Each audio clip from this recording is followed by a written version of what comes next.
निहाती भावे बहुत दुखर कथा तेणु ओडिशार जनसाधारण विचार करेंगे कारण जेएसडब्ल्यू बर्तमान केवल जातीय स्तर नुहे आंतर्जातिक स्तर में जेएसडब्ल्यू गोटे श्रेष्ठ इस्पात उत्पादन करुवा संस्था एवं से संस्था एटी 40,000 करोड़ इन्वेस्टमेंट करता एवं विशेष करके उपकूल ओडिशा आपन जदि के उपकूल ओडिशा रे जेमती जाजपुर गोटे बिल्टअप होतला सेमती आपण पारादीप ठारे पोर्ट बेस्ड इंडस्ट्री हेतिले आपनकर देखंतु ओडिशा बहुत लाभवान होता आर्थिक लाभवान होता रोजगार बढ़ुट था डाउनस्ट्रीम इंडस्ट्री आसता तेणु एभली इंडस्ट्री पलि जावा गोटे बहुत बड़ दुर्भाग्यकर जिनस ओडिशार जनसाधारण विचार करेंगे आगामी दिन में कदापि एभली जो जिनस चली ओडिशा अच्छे कदापि क्षमा देवे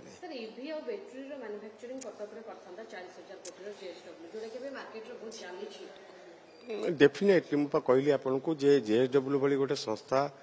जे आसिकी ओडिशा रे 40,000 करोड़ इन्वेस्टमेंट जो प्रपोजल देथिले एवं चुक्तिबद्ध करथिले पळै जिबा ये राज्यवासी दुर्भाग्यजनक शुणु कथा होची नाटा पर डबल इंजिन किंतु आपन देखिबे सब भाग्य चलुची आपन निर्वाचन आगुर कहिथिले सुभद्रा योजना गोटे किस्ती देवे बर्तमान देखुचंती कहिथिले बिजुली कथा बर्तमान देखुचंती कहिथिले भत्ता कथा 8 इयर्स लिमिट करदेले तेणु डेफिनेटली कारण एमानकर गोटे कथा एवं गोटे